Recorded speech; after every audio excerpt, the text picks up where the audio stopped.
Les enfants de la République, Frédéric Aziza. Frédéric Aziza. Radio J. Bonjour et bienvenue dans Les Enfants de la République, dont vous êtes l'invité Bernard-Henri Lévy. Bonjour. Bonjour.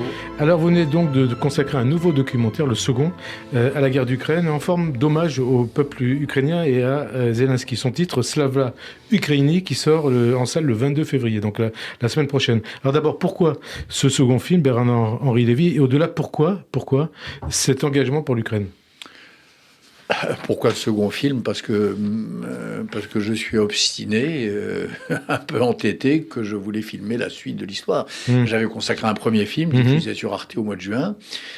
Et puis, je voulais continuer de filmer ce peuple héroïque, ces résistants héroïques qui se comportent si admirablement. Voilà, je voulais continuer l'histoire. Qu'est-ce qui vous a le plus marqué pendant ces 3 mois ? Vous avez passé 3 mois de septembre à décembre en Ukraine, donc passé à filmer la guerre de Kiev à Kharkiv, en passant par Kherson, Zaporizhzhia, Mariupol, Bakhmout, Odessa, Tchernobyl ou Ouman. Ce qui m'a marqué, c'est pas la même chose partout, mais enfin, globalement, l'extraordinaire dignité de ces gens qui vivent sous les bombes, qui vivent dans le froid et parfois la faim, dans la désolation la plus extrême, et qui continuent d'être fiers, d'être dignes. Une chose, par exemple, qui frappe, je trouve, enfin, j'ai l'impression, d'après ce que me disent les uns et les autres dans ce film, c'est le fait que les gens sourient. Voilà, il y a quelque Sourient, chose... mais ils font part aussi de leur détresse. Ah ben, ils font part de leur détresse. Il y a des femmes qui ont perdu la trace de leurs enfants. Il y a un homme sur une ligne de front à Koroviar qui est à peu près certain que son fils est mort et il ne saura jamais où il a été enterré. Il y a bien sûr, il y a des soldats qui ont été confrontés aux miliciens Wagner. Donc vous avez fait le parti pris de filmer en Ukraine. Quand vous filmez les Ukrainiens, les soldats ukrainiens, les citoyens ukrainiens, est-ce que vous pensez aussi aux Russes et aux soldats russes ? Je pense forcément aux soldats russes. Comment ne pas y penser ? Oui. Parce que les morts, c'est des deux côtés. Hein. Oui, les morts, c'est des deux côtés. Mais cette guerre, elle a été décidée par un homme, Vladimir Poutine, par un régime, le régime au Kremlin, et puis un peuple qui, jusqu'à nouvel ordre, semble le soutenir, en tout cas ne pas s'y opposer. Donc je ne peux pas y penser de la même manière. Mais bien sûr que je pense aussi aux malheureux bourriates qui ont été embrigadés dans cette guerre atroce et absurde, qui savent probablement quand ils arrivent sur les lignes de front, qui sont là pour satisfaire le caprice d'un dictateur, que cette guerre n'a aucune espèce de fondement et qui meurent. Alors, vous êtes écrivain, philosophe, cinéaste, chroniqueur, Bernard-Henri Lévy. Vous êtes aussi reporter, même reporter de guerre, depuis 1971, pour votre départ pour le Bangladesh. Qu'est-ce qui fait, Bernard-Henri Lévy, que vous avez eu ce besoin constant de vous engager depuis 1971 et de témoigner, donc jusqu'en Ukraine aujourd'hui ? Qu'est-ce qui fait ?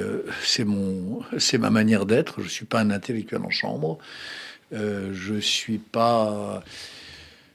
Je ne me complais pas dans le ciel des abstractions. J'aime bien aller y voir. J'aime bien aller au contact des choses mêmes, comme disait un philosophe qui m'a formé dans ma jeunesse. Et puis quand il n'y a personne, j'aime bien y être moi. Voilà, quand il n'y a personne. Alors on vous a souvent reproché, de vous mettre en avant. Qu'est-ce que vous répondez à vos détracteurs qui vous disent ça ? Il se met en avant, et on dit aussi, Bernard Lévy, il est quand même courageux. Écoutez, en avant, je ne sais pas. Si ça donne cette impression, je suis navré parce que c'est pas mon intention et c'est pas mon ressenti. Moi, j'ai l'impression que c'est les Ukrainiens qui sont en avant. Ce sont Ce sont ces soldats, ce sont ces paysans, c'est cette petite dame de Kiev dont l'appartement a été soufflé et il ne reste qu'une baignoire suspendue dans le vide. C'est ce Rav Douman qui veille sur le tombeau de Rabbi Nachman. Pour moi, c'est eux qui sont en avant. C'est les Juifs d'Ukraine. On va en parler d'ailleurs. C'est Zelensky. Ouais. Voilà. J'ai pas l'impression que je sois moi en avant. Après, qu'est-ce que je vous dis? Il y a des moments. Est-ce que vous êtes sur les images? Non, je ne suis pas sur les images, je suis sur certaines images. Je suis sur certaines images. Oui, quand vous interviewez les gens que vous rencontrez.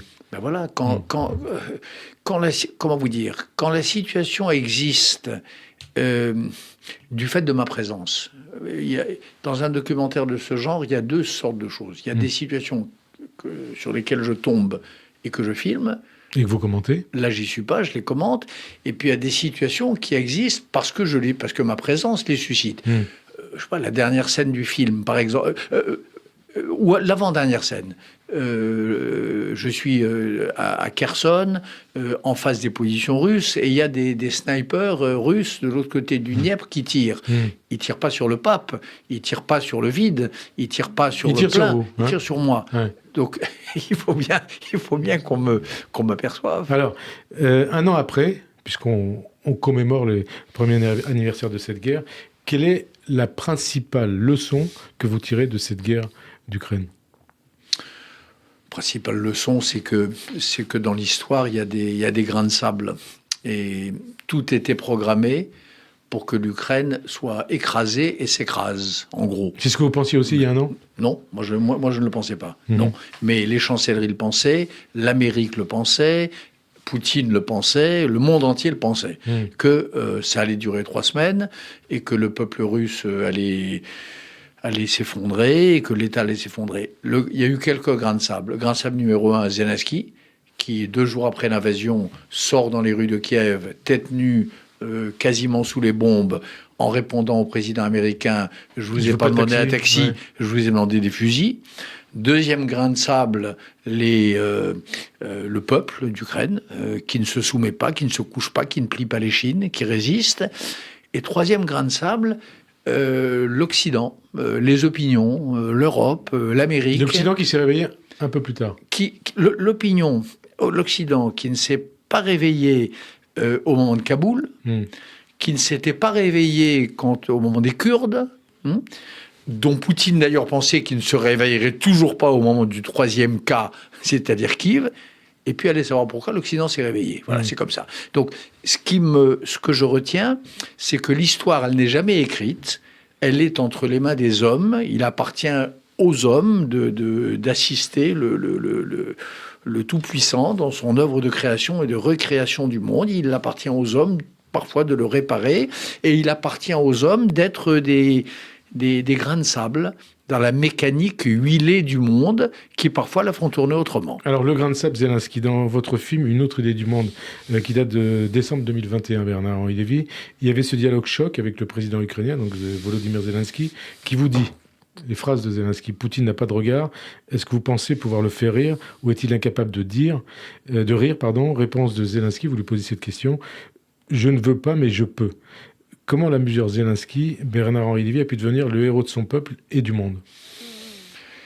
Comment Et comment vous l'avez retrouvé à Paris quand il est venu il y a quelques jours?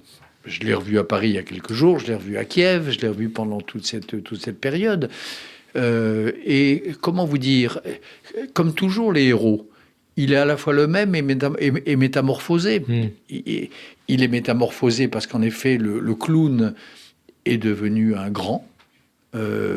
Et un homme qui plus grand que lui-même et qui brave la mort. Et puis il est un peu le même parce qu'il avait probablement ça à l'intérieur de lui-même. D'ailleurs, lorsque je l'ai rencontré pour la première fois, avant son élection en 2019, je m'étais permis, avec son autorisation, d'appeler, de prendre contact avec le président Macron et de lui dire il y a là quelque chose, je suis à Kiev, il se passe quelque chose d'énorme. Quelqu'un que tout le monde prend pour Coluche, c'est peut-être Reagan. J'ai pas dit Churchill parce que je n'imaginais jamais que la Russie commettrait cette folie d'envahir l'Ukraine. Mais c'est pas Coluche, c'est peut-être Reagan. Donc j'avais senti quelque chose de cet ordre en lui. Et puis ça a tardé à se révéler, voilà. Et puis à la faveur, si j'ose dire, de la brûlure de cette guerre, c'est comme une encre sympathique qui apparaît sur sa grandeur cachée est apparue. Poutine, il a une grandeur cachée ou pas? Ah non, Poutine avait une grandeur affectée. Poutine était justement, c'est le roi est nu. Et il y avait une espèce quelques nigauds croyaient à une grandeur poutinienne. Qui sont ces nigauds? En Occident? Le parti Poutine en France, le parti Poutine en Occident. C'est qui ce parti de Poutine en France? C'est un grand parti. J'espère qu'il ne deviendra pas un jour le premier parti de France, mais c'est un grand parti qui recrute. C'est en gros l'extrême droite. C'est une grande partie de l'extrême gauche. Et puis, c'est des gens de droite et de gauche libérale. Il y en a aussi, malheureusement, qui se laissent abuser par cette idée d'un Poutine défenseur des valeurs de l'Occident chrétien. Enfin, il vous dit ça aussi au nom de l'amitié franco-russe. Et de la splendeur de la Russie, de la culture russe. L'amitié franco-russe, elle passe pas par Poutine. L'amitié franco-russe, elle passe par ceux qui ont vraiment l'amitié franco-russe, qu'ils s'occupent de Navalny, qui croupit dans une geôle, qu'ils en parlent de cette amitié franco-russe avec Garry Kasparov, qui a des positions admirables.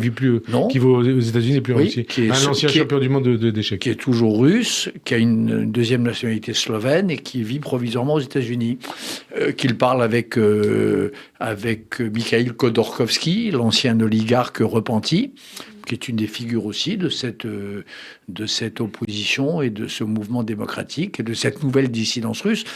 Mais Poutine est quand même soutenu par son peuple. Il est soutenu apparemment par son peuple. Il arrive que les peuples s'égarent.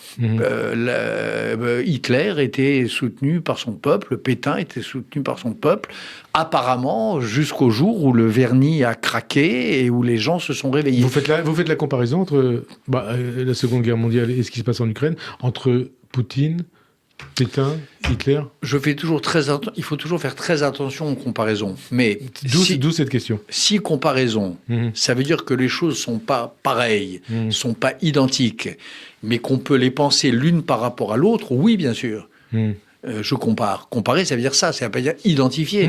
Je dis pas que Poutine, c'est Hitler. Je dis que sur une échelle du mal, au sommet de laquelle il y a Hitler, sur cette échelle-là, il y a Poutine, oui. Il est pas loin. Il est sur cette échelle de la barbarie, de la cruauté, du crime contre l'humanité,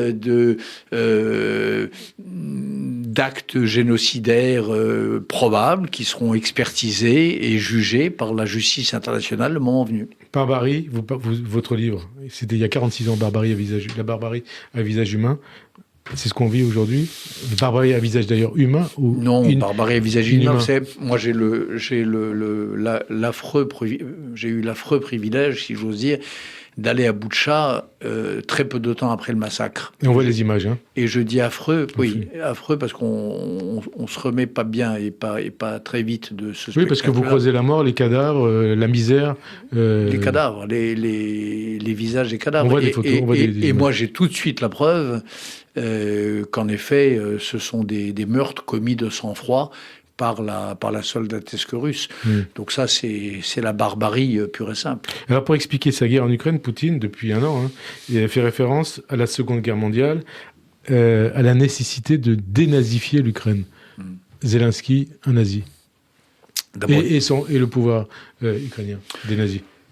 C'est une insulte à l'Ukraine, c'est une insulte à Zelensky, c'est une insulte au peuple juif, c'est une insulte à un homme... Pourquoi une insulte au peuple juif ? C'est une insulte à un homme dont 3 oncles ont été exterminés dans Zelensky, oui. Dire que le pays dirigé par Zelensky aujourd'hui est un pays qui doit être dénazifié, c'est une insulte à tout ça, c'est une insulte à la mémoire, c'est ignoble. Insulte à la mémoire, on vous parle de la mémoire, notamment Arnaud Klarsfeld qui vous reproche d'occulter les discours antisémites et de ne pas dénoncer la glorification des génocidaires en Ukraine depuis 2014. Il cite notamment le cas de Stéphane Bandera, antisémite collaborateur avec les nazis, dont des rues à Kiev portent toujours son nom. Oui, mais vous savez, l'Ukraine, c'est pas un secret. Et il y a des gens qui le découvrent aujourd'hui. Moi, je le sais depuis toujours. Moi, j'ai écrit un livre qui s'appelle L'esprit du judaïsme, que j'invite vos auditeurs à relire, où il y a un chapitre... Dont vous nous aviez parlé ici. Oui, où je parle de l'Ukraine. Et je dis que l'Ukraine, c'est un peu ma Ninive. Donc, évidemment que l'Ukraine est pécheresse. Évidemment qu'elle a été une terre de sang. Oui, mais est-ce que c'est toujours... Timothy Snyder. Attendez. Un. Mais deux, elle a été aussi une terre de justes. C'est probablement, je crois, dans le classement de Yad Vashem, c'est le 4e pays en nombre de justes parmi les nations. 2673 justes en Ukraine. Voilà. Donc, la Biélorussie, puisque c'est les pays limitrophes, 676, la Russie 215. Voilà. Donc c'est le pays du crime, c'est le pays de la résistance au crime, mais c'est pas ça le plus important. Le plus important aujourd'hui, c'est que c'est un pays qui, depuis 30 ans, s'est engagé sur un chemin douloureux, mais essentiel, qui est le chemin du travail de mémoire et le travail de deuil. Voilà. Et donc, par rapport à la Shoah, vous dites, hein ? Par rapport à la Shoah, par rapport au crime imprescriptible de la Shoah. Mais un crime imprescriptible, celui qui l'a commis le premier devoir, c'est de le penser, de s'en souvenir, oui, de mais le penser. C'est le cas Bandera, oui. Donc des rues qui portent son nom. Oui. Bandera qui est le héros des nationalistes ukrainiens, donc des nationalistes ukrainiens qui se battent contre les Russes. D'abord l'histoire Bandera est un tout petit peu plus complexe que ceux qu'on en dit. Bandera, c'est aussi quelqu'un qui a passé l'essentiel de la guerre dans les geôles hitlériennes, qui a été emprisonné très vite par les hitlériens, qui est resté jusqu'à la fin de la guerre. Après, moi, je suis pas d'accord pour qu'il y ait des rues... Mais vous le dites à Zelensky, ça ? Mais je l'ai écrit. Non, mais est-ce que vous lui avez dit, est-ce que vous en avez parlé avec lui ? Je n'ai pas eu l'occasion d'en parler à Zelensky, mais j'ai eu l'occasion d'en parler à des amis ukrainiens. Donc ça, c'est des questions, ça fait partie du chemin. On a commémoré les massacres, on a érigé des monuments qui sont les tombes absentes des morts de Babillard. Dans la plupart des villes d'Ukraine, il y a des monuments à ces morts-là. Dans ce travail de mémoire, il va falloir un jour, en venir à traiter la question de ces rues, de ces personnages, etc. Mais on peut pas, d'un côté, dire qu'il ne faut pas déboulonner les statues. Moi, je ne suis pas pour déboulonner les statues. Je suis pour réfléchir. Enfin, s'il y avait des rues pétées en France. Ah, ben évidemment. Mais évidemment. Ou Hitler en Allemagne. Mais bien sûr. Mais sauf que Bandera, c'est pas non plus Hitler. Mais bien sûr que tout ça fait partie de ce travail de pensée, de ce travail de mémoire que les Ukrainiens mènent et qu'ils devront mener, y compris après leur victoire. Alors, on va parler justement de la suite, victoire ou pas victoire, défaite ou pas défaite. On continue sur le judaïsme ukrainien. Toute cette mémoire juive, ça vous a poussé à faire, on va dire, ce pèlerinage à Ouman dont vous parlez, sur la tombe de Rabbi Nachman de Bratslav, maître de la pensée juive. Oui, mais pas seulement pour le film. Hein. Le tombeau de Rabbi Nachman, j'y suis allé plusieurs fois. Mais là, on voit dans la synagogue avec le rabbin et depuis longtemps. Donc, en effet, dans le cadre, ce film, c'est un journal. C'est un journal intime, de bord. Un journal de bord, journal personnel, journal de bord. Et c'est vrai que j'ai eu envie, j'ai eu besoin pour le film, mais peut-être aussi un besoin intellectuel et spirituel de retourner une fois de plus auprès du tombeau. Et pas pour Rosh Hashanah. En général, et quelques fois où j'y suis allé, c'était pour Rosh Hashanah. Là, il y a des foules qui viennent notamment d'Israël, mais là, aujourd'hui... Qui viennent de partout. Des États-Unis, d'Europe centrale, d'Israël. Là, il n'y avait personne. Et j'étais heureux d'être là, au milieu des fureurs de la guerre, de me recueillir un moment dans cette petite yeshiva, auprès de ce tombeau, avec le Rav Nathan Ben-Noun qui veille sur le tombeau, c'est pour moi un moment important. Et vous citez cette phrase de Rabbi Nachman de Bratslav, « N'ayez pas peur ». Oui, qui est attribué à juste titre au pape Jean-Paul II, mais que le pape Jean-Paul II a emprunté. C'est pour ça que je cite cette phrase. À Rabbi Nachman, oui, c'est une phrase de Rabbi Nachman. Et alors, vous faites intervenir donc ce rabbi Douman dans votre film, et il dit « L'Ukraine va gagner car l'Ukraine a raison », et il ajoute « La Russie n'est qu'un tigre de papier, et c'est pour cette raison que tout le monde doit aider l'Ukraine ». En tout cas, il y a deux informations là. La première, c'est qu'en effet, comme tous les Juifs d'Ukraine, ils sont derrière Zelensky. Il est derrière Zelensky. Il aide l'Ukraine. C'est pas le cas des Juifs de Russie, comme vous savez, puisque le grand rabbin de Moscou vient, il y a quelques semaines, d'exhorter les Juifs russes de quitter la Russie parce qu'ils considèrent qu'ils y sont en danger, dans un pays qui n'a pas commencé son travail de dénazification, qui n'a pas commencé son travail de mémoire, la Russie. Donc, la communauté juive ukrainienne, ce qu'il en reste, organisée et puis non organisée, est massivement derrière le Zelensky et derrière ses commandants. J'ai passé mon temps sur les fronts à rencontrer des héros juifs. On vous voit d'ailleurs, Ouman, avec un soldat portant une kippa, et vous-même, vous avez une kippa quand vous êtes dans la synagogue. Oui, quand je suis à la synagogue, bien sûr, c'est la moindre des choses. C'est la seule circonstance de ma vie où j'en porte une. Mais bien sûr qu'il y a des soldats avec une kippa. Bien sûr que il y a des commandants d'Odessa ou d'ailleurs qui sont des juifs d'affirmation, et pas des juifs par hasard, des juifs d'affirmation, beaucoup. Donc ils sont derrière. Et ce que me dit le Rav, par ailleurs, c'est que Poutine est un tigre de papier. D'où le tient-il? En tout cas, il tient à me le dire. Devant la caméra. Et surtout devant le tombeau. Et devant le tombeau, bien sûr. C'est ça qu'il dit. Il me dit, je tiens à le dire devant le rabbi. Et il met la main sur le tombeau. Et il l'embrasse.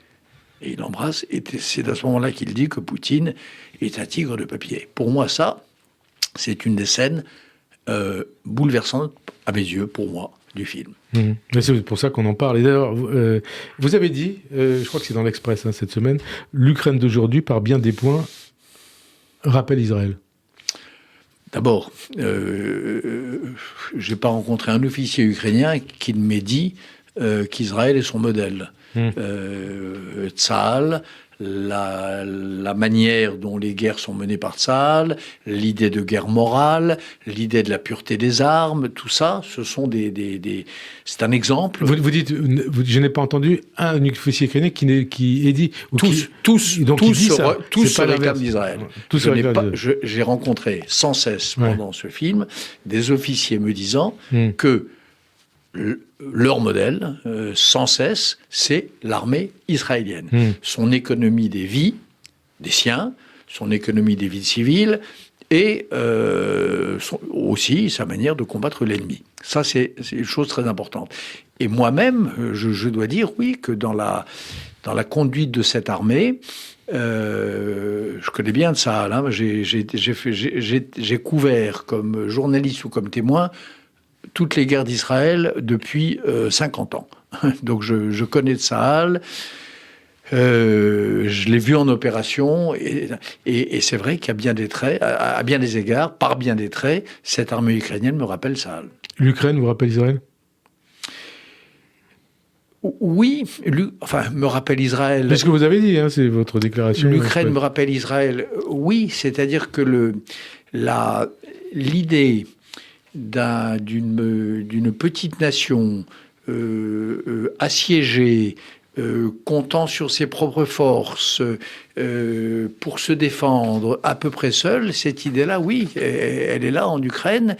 Et quand vous écoutez les Ukrainiens, l'entourage de Zelensky, c'est ce qu'ils vous disent.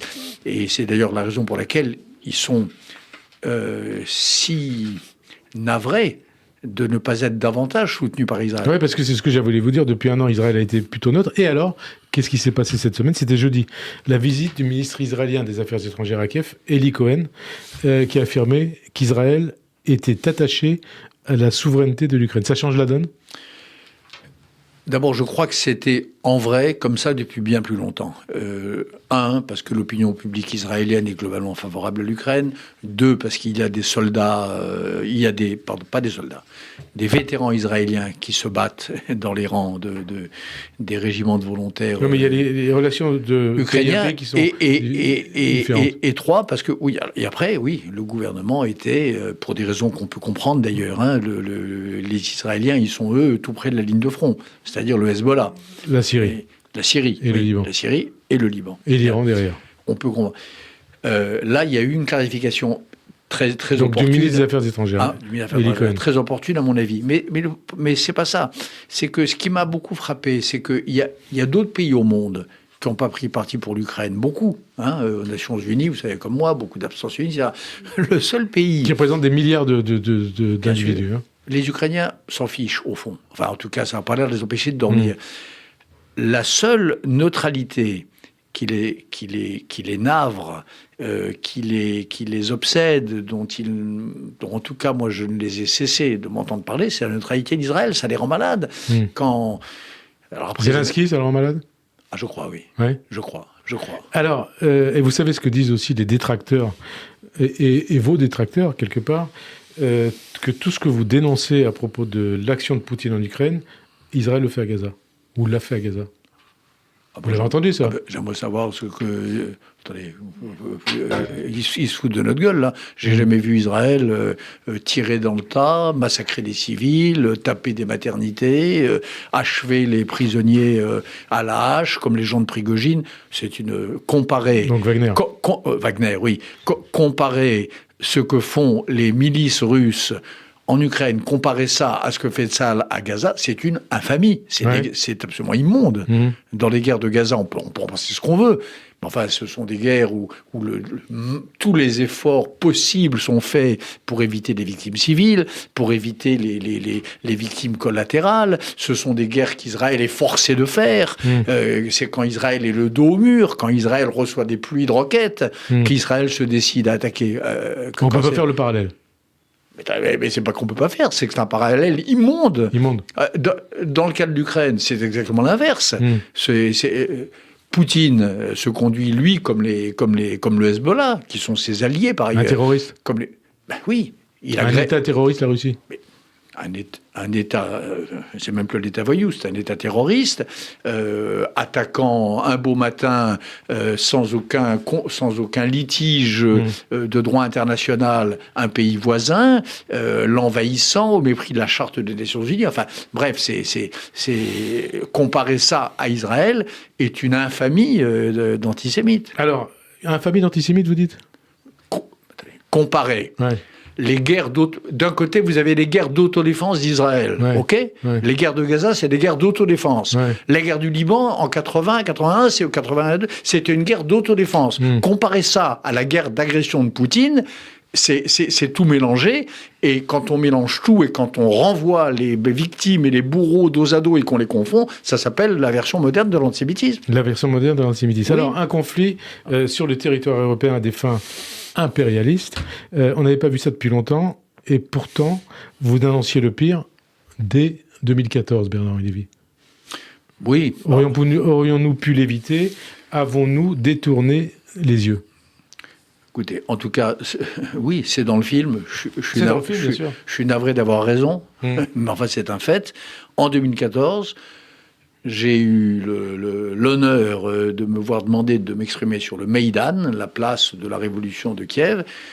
Et j'ai dit les images, oui. Et j'ai dit à peu près ce qui est en train de se passer, à savoir que Poutine était un impérialiste, qu'il haïssait la démocratie, qu'il ferait tout pour empêcher un État démocratique de s'installer à ses portes, qu'il ferait et que les Occidentaux devraient avoir ne serait-ce que le dixième, une fraction du courage dont faisaient montre les Ukrainiens face à moi. J'ai dit ça, voilà. Et puis, ça n'a pas été... Ça n'a pas été, oui et non d'ailleurs, parce que à la suite de cela, j'ai convaincu le président Hollande à l'époque de recevoir 2014. Les héros du Maïdan, qui s'appelaient Vitali Klitschko le maire de Kiev aujourd'hui, et Petro Poroshenko, à l'époque assez inconnu, futur président. Je les ai amenés à l'Élysée, dans son bureau, et puis quelque chose est né là. Mais voilà, mais Hollande, c'est la France, c'est pas le monde. La France, c'est pas le monde. Macron, est-ce que la France d'Emmanuel Macron, est-ce qu'Emmanuel Macron est à la hauteur depuis un an ?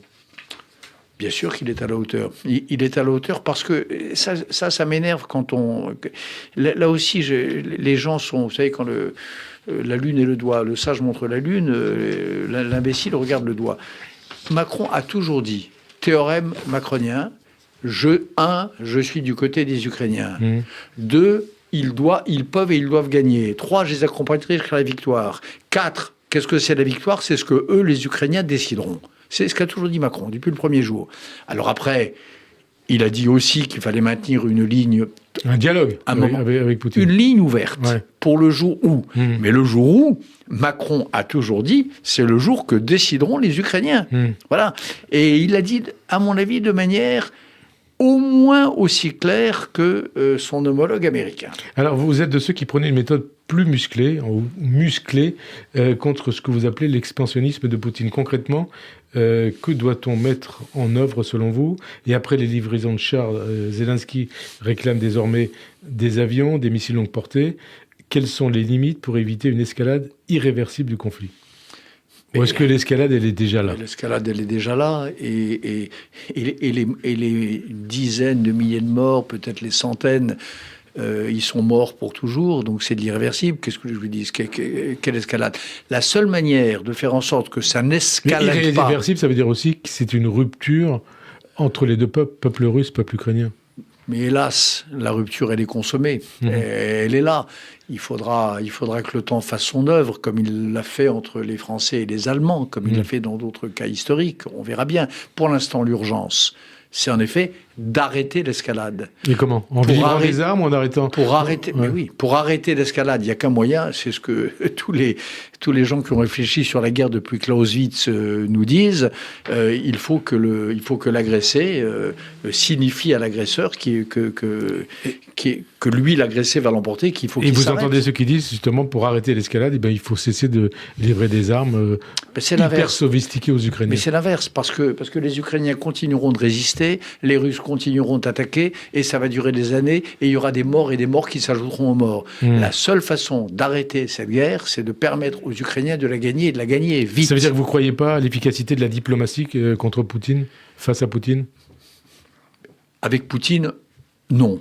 Parce qu'il a fait la preuve, je ne crois pas à l'efficacité diplomatique, parce qu'il a fait la preuve qu'il n'avait pas de parole, qu'il signait des traités qu'il n'honorait pas, et qu'il était un spécialiste du révisionnisme historique. Donc c'est très difficile, je me mets à la place des diplomates. Il peut peut-être essayer, mais c'est peine perdue. Voilà, c'est peine perdue. Discuter avec les successeurs de Poutine, forcément. Avec la Russie d'après-demain, forcément. Mais avec Poutine, non, il n'y a pas de discussion. Il faut, aujourd'hui... il a mis le monde dans la situation terrible d'avoir à l'obliger à capituler. Alors la Russie semble en tout cas se diriger vers une nouvelle étape de la guerre, avec une guerre massive, avec encore plus de troupes, plus d'armement. Êtes-vous toujours aussi confiant, parce que vous disiez au début de cette émission, quant à la victoire de l'Ukraine ? Est-ce que l'Ukraine peut encore gagner, va gagner ? Oui, je n'ai pas changé d'avis, c'est la thèse de mon film, et je n'ai pas changé d'un iota.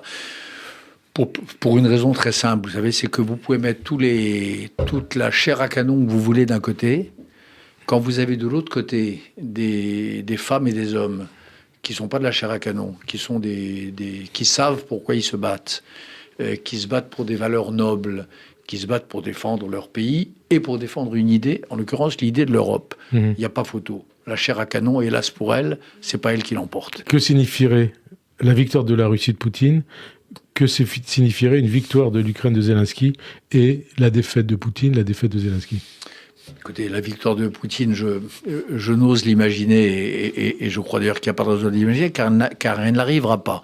Elle signifierait un désordre international extrême. Elle signifierait que tous les alliés de Poutine, c'est-à-dire l'Iran, c'est-à-dire les talibans en Afghanistan, les islamistes radicaux en Tchétchénie, relèveraient la tête et croiraient que le jour de gloire est arrivé. Ça voudrait dire que la Chine penserait que l'Amérique, pour le coup, est un tigre de papier. Et la Chine, on voit le président chinois qui va en Iran bientôt. Hein.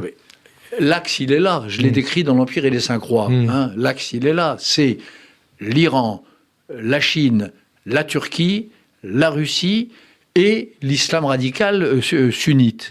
Ça, c'est l'axe. Et c'est celui qu'on voit s'organiser autour de Poutine. Vous avez à la fois les talibans et l'Iran, vous avez la Chine et Erdogan, qui joue un jeu trouble, mais qui, en gros, est quand même, comme dit l'éditorial de Gernel ce matin, cette semaine dans Le Point, ce Poutine que l'on ne saurait voir. Bien. Donc là, l'axe est là.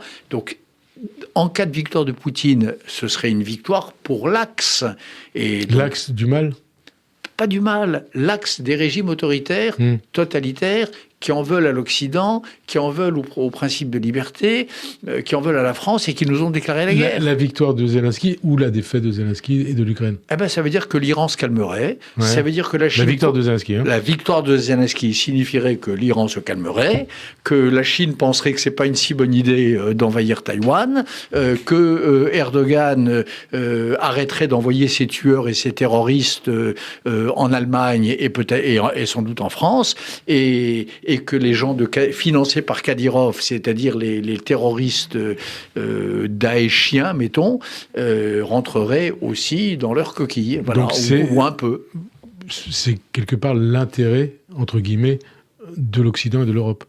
La victoire de Zelensky. Mais pas entre guillemets, c'est l'intérêt absolu. Cette internationale-là, c'est une internationale. L'internationale des 5 que je vous décris. J'ai raconté cela dans un livre au titre biblique, tiré d'ailleurs de commentaires rabbiniques, l'Empire et les 5 rois. Bien, les 5 rois, qui sont les 5 que je viens de nommer, ils sont à l'offensive. Contre qui ? Contre leur peuple, d'abord, mais contre nous occidentaux, contre nous européens, contre nous français et accessoirement contre nous juifs. Ils sont à l'offensive. Donc, c'est pas quelque part entre guillemets, ce sont nos ennemis, ils nous ont désignés comme tels. Et vous savez, dans la théorie de la guerre, selon tous les polémologues, de Clausewitz à Julien Freund, l'ennemi, c'est pas celui qu'on a décidé tel, c'est celui qui nous désigne tel. Nous, on n'est pas... c'est d'ailleurs la grandeur de l'Occident et des démocraties, c'est ils n'ont pas d'ennemis, ils ne désignent pas des ennemis. Ils vivent dans un monde, ils rêvent d'un monde sans ennemis, puis un beau jour, on leur déclare la guerre. Qu'est-ce qu'ils font ? Ils se couchent ou ils restent debout ? Alors, ils se couchent ou ils restent debout. Est-ce qu'il n'y a pas un risque de fatigue des populations, notamment en Europe et en Occident, vis-à-vis de la guerre en Ukraine ? Bien sûr qu'il y a un risque. Bah, évidemment qu'il y a un risque. Quand tu vois la crise, l'inflation... Et c'est pour ça que j'ai fait ce film, c'est pour ça que j'ai décidé de le sortir. J'ai eu une vraie hésitation, ce journal de bord qui est ce film. Est-ce que je continue ou est-ce que je coupe ? Voilà. C'est ce que vous dites au début du film. Oui, mais c'est aussi ce que je dis à la fin, parce que c'est une vraie question. Comment on finit quand un événement est en cours ? À quel moment on arrête ? Quel moment on arrête ? J'ai arrêté parce que je pense en effet que ce risque de fatigue existe, parce que je sens monter une sale petite musique. Qu'est-ce que c'est que ce petit Zelensky qui nous demande, qui nous coûte tellement alors qu'on lui doit rien ? Qu'est-ce que c'est que ces façons de nous terroriser, de jamais dire merci ? Et ça nous fait monter le prix du gaz et ça fait baisser les chauffages d'1 degré. Je sens ça qui monte. Et contre ça qui monte, en effet, j'ai décidé de sortir ce film qui montre que cette guerre, hélas, c'est la nôtre. Est-ce que ça vous fait mal aussi, cette russophobie ambiante en Occident, en France ? Puis donc, la russophobie est une bêtise. Russophobie, oui. La russophobie est une bêtise. Il y a des Russes admirables, et puis il y a une culture russe admirable. Donc il faut sauver... Aujourd'hui, il faut sauver la Russie d'elle-même. Qui humilie la Russie aujourd'hui ? Qui déshonore la Russie ? Vous allez nous dire c'est Poutine. Je vais vous dire que c'est Poutine. C'est ce que les Russes raisonnables disent, c'est Poutine. Poutine les déshonore. Donc ça veut dire que la solution ne peut venir que de l'intérieur ? Puisque vous dites après Poutine, vous, ce dont vous rêvez, c'est d'un autre régime en Russie. Moi, je suis à peu près dans l'état où j'étais en 1987-88, ou même encore avant. Je voyais un ordre de fer qui régnait sur l'Union soviétique. J'entendais des experts qui disaient « ça bougera jamais, c'est comme ça pour l'éternité ». Et moi, j'avais une petite musique en moi qui disait « mais c'est pas si sûr ». Ah oui. Bah oui, les nouveaux philosophes, c'était ça. Et aujourd'hui, on est en quoi, 88, 89 j'espère, moi, qu'on est en 88. Vous savez, j'oublierai, il y a une autre image qui est moins heureuse, parce que l'événement qui a suivi n'était pas très bon, mais Lénine, en octobre-novembre 1916, quelques mois avant la Révolution, il voit Nicolas II au balcon du Palais d'Hiver, acclamé par la foule, et il pleure, Lénine. Il dit, c'est foutu.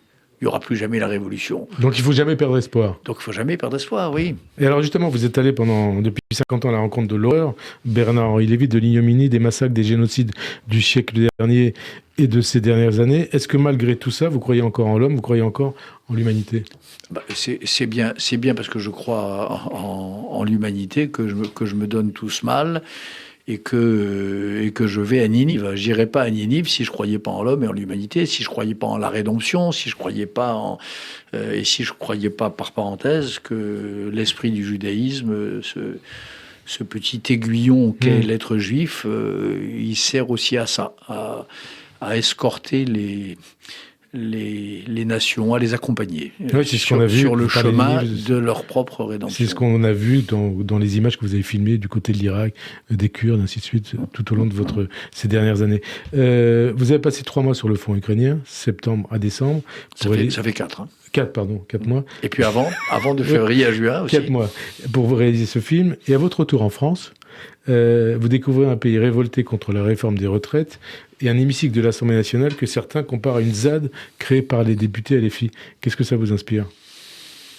Honnêtement, je vois ça d'un peu loin et je vous promets, c'est pas de la, c'est pas une, mais c'est vrai que quand on a vu ce que j'ai vu pendant ces 4 mois plus 4,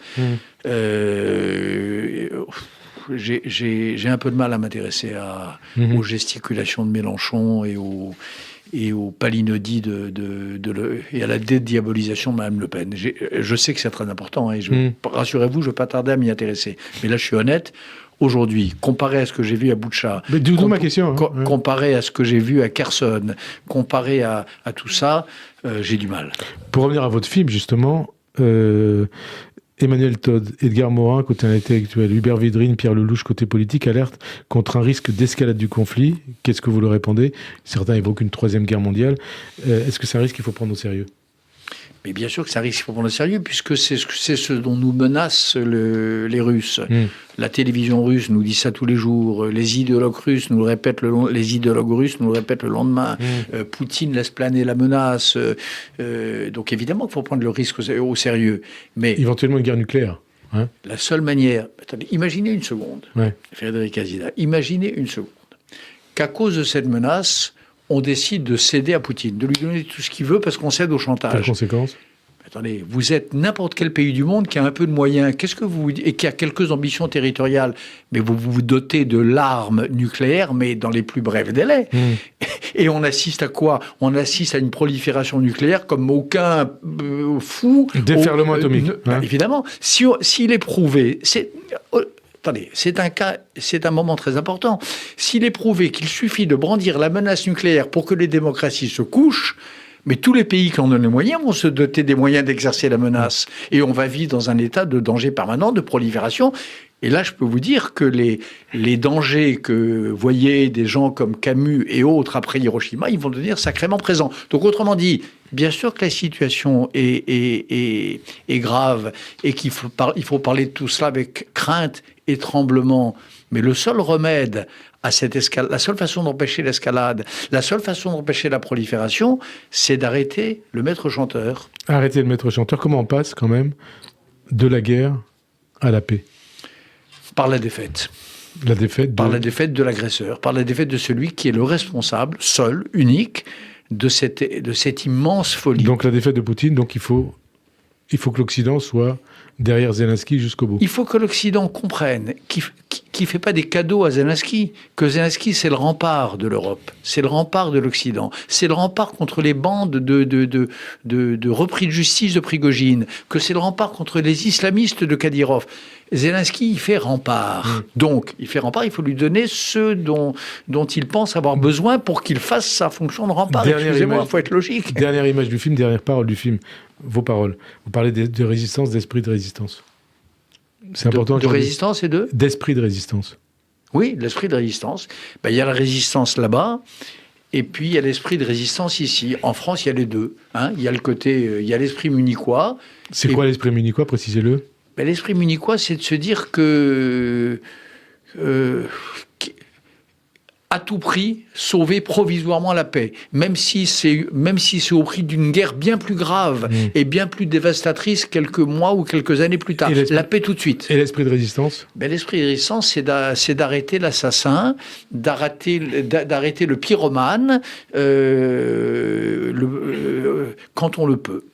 Merci en tout cas. Avant de conclure, Bernard-Henri Lévy, je rappelle que votre film Slava Ukraini sort le 22 février en salle, la semaine prochaine. Merci en tout cas d'avoir accepté de participer à cette émission. Bonne fin de journée. Et il y aura une avant-première d'ailleurs publique à laquelle je serai sans doute, sûrement même le premier jour, le jour de la sortie, au cinéma L'Arlequin.